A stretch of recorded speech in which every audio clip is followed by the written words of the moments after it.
सीधा कंधा को रेखा बराबर। श्वास छोड्दै दाहिने हात दाहिने खुट्टातिर र देब्रे हात आकाशतिर। देब्रे हातको अंगुठालाई हेर्नु होला माथि।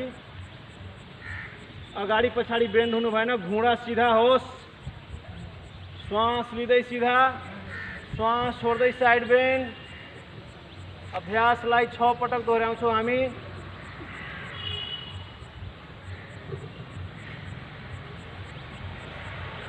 श्वास लिँदै सिधा, श्वास छोड्दै साइड बेन्ड। 6 पटक पूरा भएपछि हात तल। अब हामी खुट्टालाई एकसाथ मिलाउँछौँ। फरवर्ड बेन्डिङ र ब्याकवर्ड बेन्डिङ। अगाडि र पछाडि बेन्ड हुनु होला। श्वास लिँदै दुईटै हात अगाडि, सक्दो पछाडि बेन्ड हुनु होला।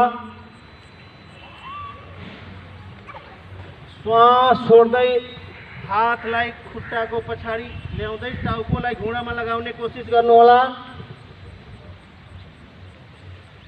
श्वास लिँदै हात माथि, सक्दो पछाडि बेन्ड हुनु होला।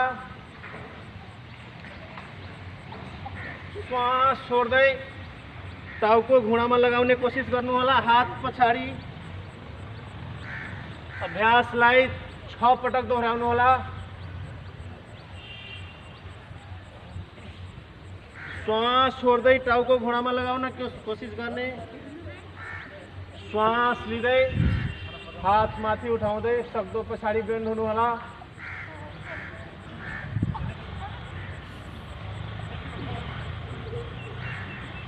श्वास लिँदै हात सिधा, दुवै साइडबाट हातलाई थाइको साइडमा राख्नु होला। अब हामी यौगिक जोगिङ गर्छौँ। सेम त्यही स्थानमा हामी कुर्कुच्चालाई मात्र 20 पटक काउन्ट गरेर गर्ने कोसिस गर्छौँ। सबभन्दा पहिला अंगुठालाई मुठीभित्र कस्दै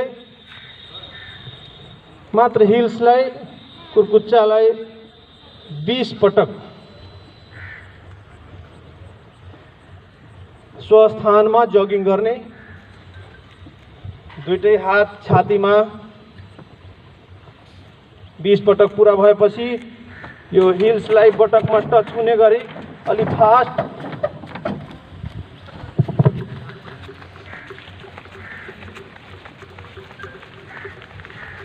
अब घुँडा छातीमा टच हुने गरी अगाडितिर 20 पटक।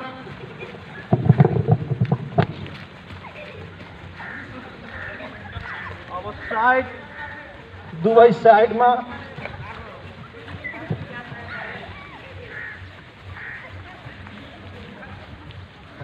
स्टप।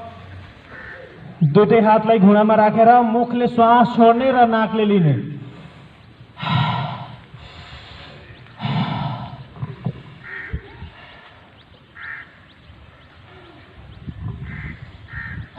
मुखले श्वास छोड्ने र नाकले लिने।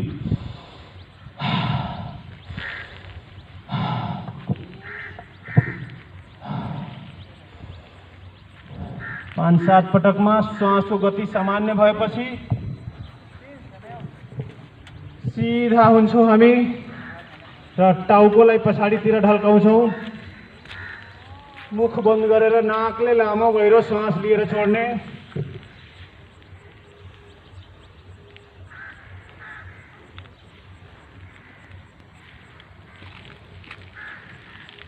तबसम्म लामो गहिरो श्वास लिएर छोड्दै गर्ने जबसम्म हाम्रो श्वासको गति सामान्य नहोस्।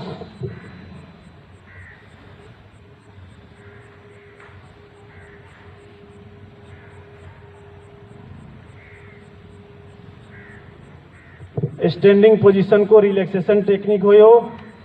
हामी सुत्ने र बस्ने ठाउँ नभएको अवस्थामा यो रिल्याक्स गर्ने, शरीरलाई आराम दिने धेरै राम्रो उपाय हो यो। अब हामी स्ट्यान्डिङ पोजिसनकै केही आसनहरू गर्नको लागि तयार हुन्छौँ।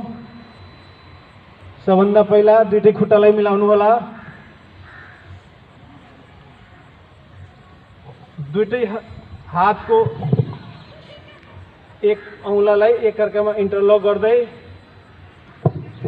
हत्केला बाहिरतिर फर्काउनु होला। श्वास लिँदै हात माथि,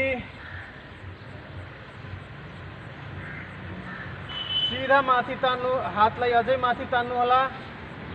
अझै माथि तान्ने कोसिस गर्नु होला। यो तनावलाई यथावत राख्दै कुर्कुच्चालाई माथि उठाउनु होला।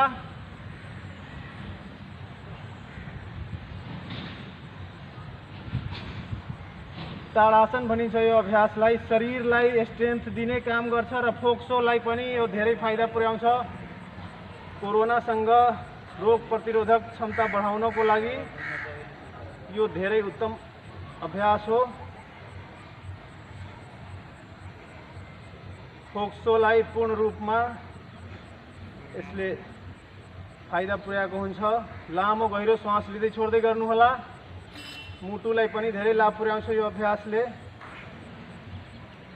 10 देखि 30 सेकेन्डसम्म होल्ड गरेपछि पहिला कुर्कुच्चालाई भुइँमा ल्याउने, त्यसपछि हत्केला हात अगाडि, हत्केला आफूतिर फर्काउँदै बिस्तारै हात दुईटै साइडमा।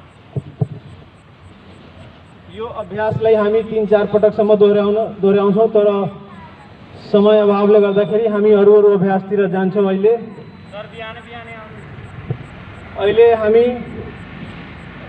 अर्धकटी चक्रासन गर्छौँ। फेरि अर्धकटी चक्रासन गर्नको लागि दुईटै खुट्टा मिलेको होस्, दुईटै हात साइडमा, दाहिने हातलाई श्वास लिँदै उठाउने, कन्धाको बराबर हात आएपछि हत्केलालाई माथि फर्काउने, श्वास लिँदै हात माथि,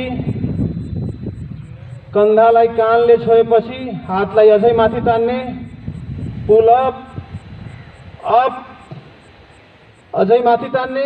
यो तनावलाई यथावत राख्दै देब्रेतिर बेन्ड हुने, साइड बेन्ड। अर्धकटी चक्रासन भनिन्छ यसलाई। कटी सौन्दर्य पनि भन्छ यसलाई। कमरमा भएको बोसोलाई पनि कम गर्छ, कमरलाई लचिलो र सुडौल बनाउने काम गर्छ यो अभ्यासले। साइटिकालाई पनि धेरै फाइदा पुर्याएको हुन्छ। लिभर र किडनीलाई पनि राम्रो फाइदा पुर्याएको हुन्छ यो अभ्यासले। दुईटै खुट्टामा शरीरको वजन बराबर होस्। कन्धालाई कानले छोएको हुनुपर्छ। श्वास लिँदै सिधा, बिस्तारै हात कन्धाको बराबर आएपछि हत्केला भुइँतिर फर्काउँदै तल। अब अभ्यासलाई हामी अर्कोतिर दोहोऱ्याउँछौँ। देब्रे हातलाई कन्धाको बराबर हात ल्याउनु होला।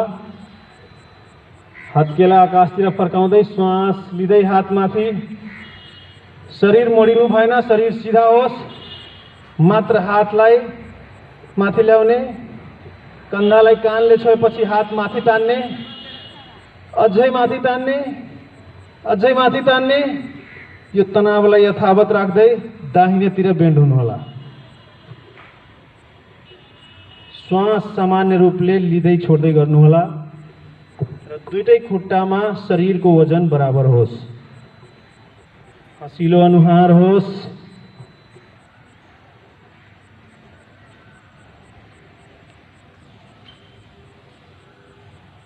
श्वास लिँदै सिधा,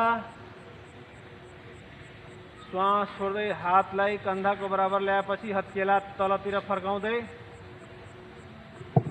यो अर्धकटी चक्रासन थियो। अब हामी वृक्षासन गर्छौँ। हामी रुखको पोजमा बन्छौँ।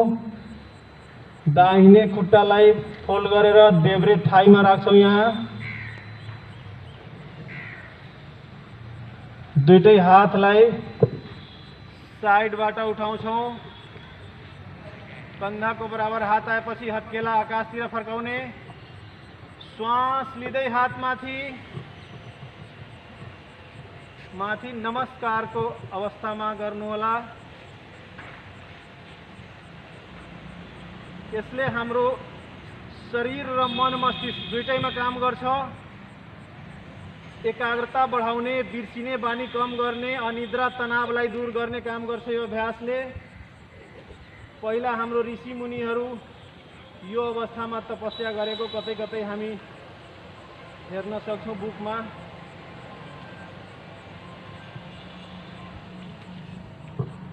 एकाग्रता बढाउने पनि काम गर्छ यो अभ्यासले र शरीरलाई, मन मस्तिष्कलाई दुईटैलाई फाइदा पुर्याएको हुन्छ। 10 देखि 30 सेकेन्डसम्म होल्ड गरेर बिस्तारै हातलाई साइडबाट कन्धाको बराबर आएपछि खुट्टा तल गर्नुहोला। अब हामी अभ्यासलाई अर्कोतिर दोहोऱ्याउँछौँ। देब्रे खुट्टाले दाहिने थाइमा राख्छौँ र दुईटै हातलाई साइडबाट माथि उठाउँछौँ। हात कन्धाको बराबर आएपछि हत्केला माथितिर फर्काउँछौँ। श्वास लिँदै हात माथि,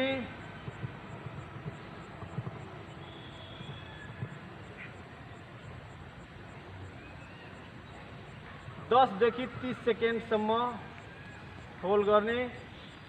यो अभ्यास हामी 3 देखि 5 मिनटसम्म होल्ड गर्दाखेरि बढी लाभ पुर्याउँछ।